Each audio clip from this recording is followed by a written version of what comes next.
The industrial food complex relies on a specific vulnerability, the belief that survival is strictly tied to the ownership of vast acreage. They point to massive industrial plows turning over miles of earth as the only viable method for feeding a population. But beneath the surface of that narrative, they are ignoring a 300-year-old biological secret regarding how a plant actually captures energy. You can bypass the traditional farm entirely.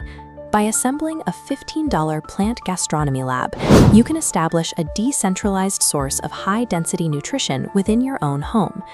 True survival autonomy is not a matter of acquiring land. It is a matter of mastering the precise science of biological intake. Back in the 18th century, the brilliant French gastronome Jean-Antelme Brillat-Savarin established a rigorous philosophy of food and eating. He argued that gastronomy is the science of how every living thing sustains its own existence. Apply that framework to plant biology.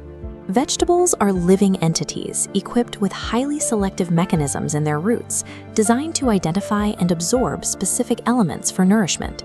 The simple truth is, plant roots do not consume dirt. Soil is merely a warehouse holding locked-up minerals.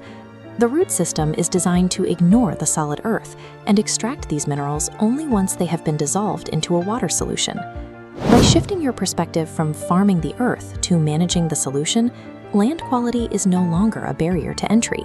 You engineer the intake directly. In 1699, English scientist John Woodward designed an experiment to track exactly where plants derive their physical mass. This chart displays Woodward's findings. He compared plants in pure distilled water, the flat line, against plants in soil-exposed water, the upward curve. The data proved dirt provides zero kinetic fuel. Growth is driven entirely by water-soluble minerals dissolved into the liquid. We can observe the anatomy of this biological sip at the microscopic level. When a single drop of water is absorbed into the core of a dormant seed, it triggers a violent metabolic reaction. That liquid activates enzymes, specific proteins produced within living cells, whose sole purpose is to accelerate chemical reactions. The scale of this reaction is immense. The introduction of water forces these enzymes to increase chemical processing speeds by up to 1,000,000 times. The perceived importance of fertile soil is a misconception. The biological engine relies completely on minerals becoming bioavailable through the solvent power of water. Biologically speaking, soil is a highly inefficient middleman between the plant and its food. A traditional soil root zone functions like a cluttered attic. To scavenge for usable minerals trapped in the debris, a plant must expend massive amounts of energy pushing roots through heavy, compacted earth. This middleman also introduces survival risks. Dirt acts as the primary breeding ground for parasitic pests and soil-borne diseases that compete for the plant's resources. Utilizing a purely aquatic environment, hydroponics, removes the attic clutter entirely. The plant no longer needs to hunt for its nourishment. Eliminating the soil removes the unpredictable variables of the field. It grants you absolute mathematical control over the plant's exact dietary intake. To engineer a perfect aqueous diet, you start with the primary macronutrients, nitrogen, phosphorus, and potassium. But these foundational blocks are useless to the plant without the integration of trace micronutrients like zinc and iron. To monitor mineral concentration, you measure electrical conductivity, or EC. Pure water is an insulator, but dissolving metallic minerals allows the solution to conduct current. This conductivity reveals the exact food density. For optimal performance, the target baseline is 800 to 1200 parts per million. Fall below that threshold and the symptoms of deficiency manifest quickly. Leaves turn yellow and cellular walls degrade, resulting in weak, collapsing stems. However, even a perfectly concentrated solution requires a regulator. That role is filled by pH balance. This diagram illustrates a biochemical lockout.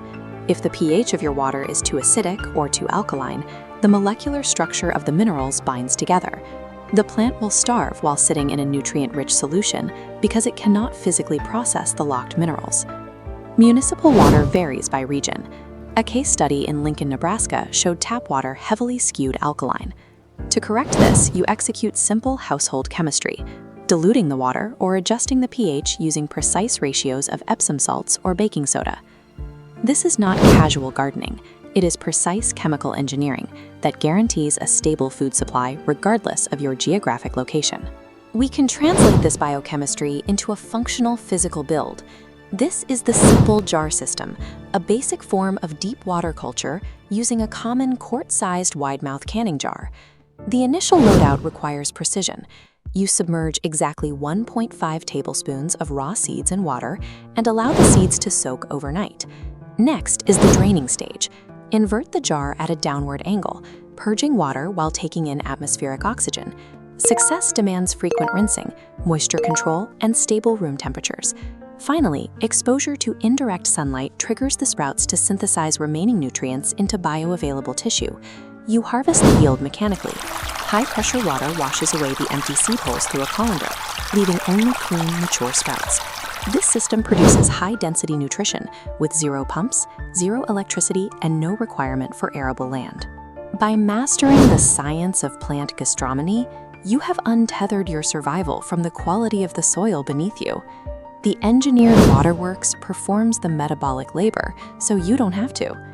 Subscribe to Unearth the History to help us decode more forgotten blueprints. Leave a comment below with which vegetable you plan to grow soilless first, and reclaim your backyard loot.